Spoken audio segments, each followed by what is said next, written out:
संभल में जो हुआ वो सबके सामने है। पुलिस के संरक्षण में निर्दोष लोगों की हत्या की गई, बुलडोजर द्वारा घरों को गिराने की घटनाएं आम हो गई हैं, खास तौर पर उत्तर प्रदेश में, जहां ऐसा लगता है जैसे कानून के नाम पर जंगल। इकरा चौधरी जी। धन्यवाद सभापति महोदय, आपने मुझे इस विशेष चर्चा पर बोलने का मौका दिया। भारत के संविधान के 75वें वर्ष की चर्चा के मौके पर मैं सबसे पहले संविधान बनाने वालों की दूरदृष्टि को सलाम करती हूँ। एक युवा सांसद के तौर पर मैं अपनी उम्मीदों को संविधान के साथ जोड़कर खास तौर पर ये बताना चाहती हूँ कि आज हमारे देश में पिछड़े, दलित, अल्पसंख्यक समुदाय को किस तरह अपने संवैधानिक अधिकारों और आज़ादियों की हिफाजत के लिए हर रोज़ मुश्किलों का सामना करना पड़ रहा है। Doctor B.R. अम्बेडकर के कथन से अपनी बात रखना चाहती हूँ।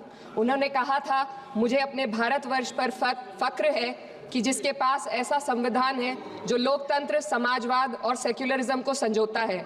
लेकिन आज ऐसा लगता है जैसे संविधान की किताब तो है, पर इसे चलाने वालों का ईमान गुम हो गया है। आज हिंदुस्तान में हर वर्ग को किसी न किसी चुनौती का सामना करना पड़ रहा है, मगर अल्पसंख्यक, खासतौर पर मुसलमानों पर जो कहर टूटा है वो किसी से छुपा नहीं है। ये लोग सिर्फ अपने मजहबी पहचान की वजह से निशाने पर हैं। संविधान का अनुच्छेद 15 कहता है कि किसी भी नागरिक के साथ धर्म, जाति या किसी और वजह से भेदभाव नहीं होना चाहिए, लेकिन हकीकत इसके उलट है। हालात इस कदर बिगड़ चुके हैं कि hate speech, mob lynching, bulldozer द्वारा घरों को गिराने की घटनाएं आम हो गई हैं, खास तौर पर उत्तर प्रदेश में, जहां ऐसा लगता है जैसे कानून के नाम पर जंगल राज चल रहा हो। संभल में जो हुआ वो सबके सामने है। पुलिस के संरक्षण में निर्दोष लोगों की हत्या की गई और सरकार ने चुप्पी साध ली। अल्पसंख्यकों पर हिंसा बढ़ती जा रही है, मगर सत्ता में बैठे लोग या तो आंखें मूंदे हुए हैं या फिर इन घटनाओं को बढ़ावा दे रहे हैं। हद तो तब हो जाती है जब न्यायपालिका की बात भी अनसुनी कर दी जाती है। सुप्रीम कोर्ट ने मॉब लिंचिंग पर 11 सूत्रीय निर्देश जारी किए थे। इसमें साफ कहा गया था कि राज्य सरकारें और पुलिस इस तरह की घटनाओं को रोकने और दोषियों पर सख्त कार्रवाई करने के लिए जिम्मेदार हैं, लेकिन आज भी इन निर्देशों पर अमल नहीं हो रहा है। हाल ये है कि मॉब लिंचिंग को रोकने की बजाय सत्ता में बैठे लोग आग में घी डालने का काम कर रहे हैं। उनकी जुबान से ऐसी बातें निकलती हैं जो नफरत को और बढ़ावा देती है।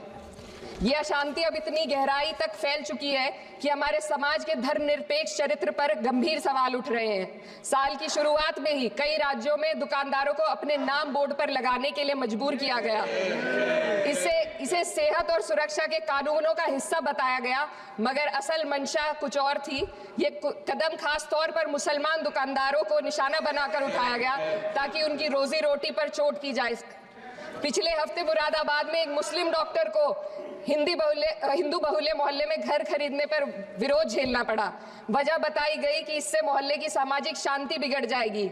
अब आप ही बताइए, क्या ये वजह सही है, जायज है? असल में ये छोटी बड़ी घटना इस बात का सबूत है कि सांप्रदायिकता को बढ़ावा देने वाले बयान और नीतियां हमारे समाज को अंदर से खोखला कर रही है।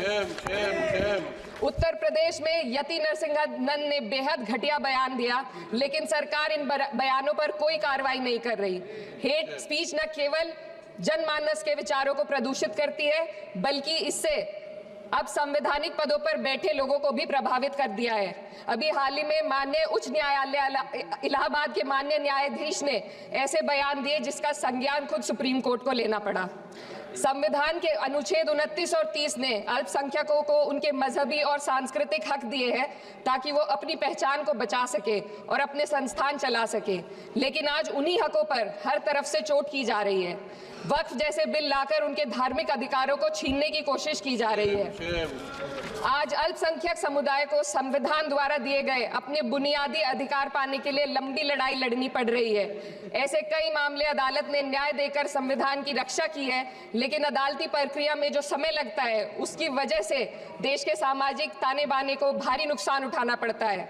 मिसाल के तौर पर इलाहाबाद हाई कोर्ट ने 2004 के मदरसा एक्ट को रद्द कर दिया था, जिससे मदरसों के संचालन पर सवाल उठे। हालांकि सुप्रीम कोर्ट ने बाद में इस फैसले को पलट पलट दिया और एक्ट को वैध करार दिया।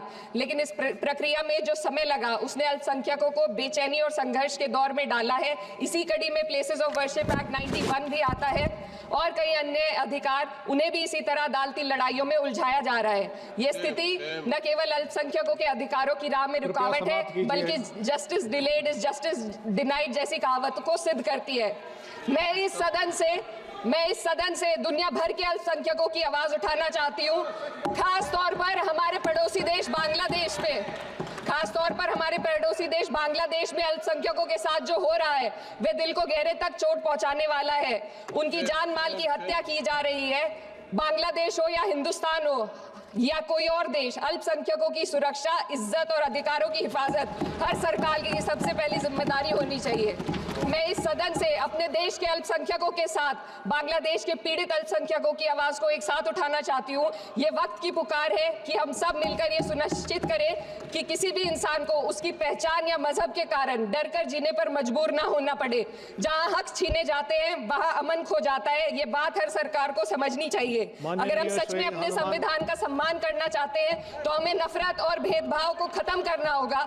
हमें ये दिखाना होगा कि ये मुल्क हर वर्ग, हर जाति, हर धर्म और हर समुदाय का है और जब तक ऐसा नहीं होगा तब तक संविधान की आत्मा सिसकती रहेगी। सर, अपनी बात को खत्म करते हुए मैं एक शेर अर्ज करना चाहती हूँ।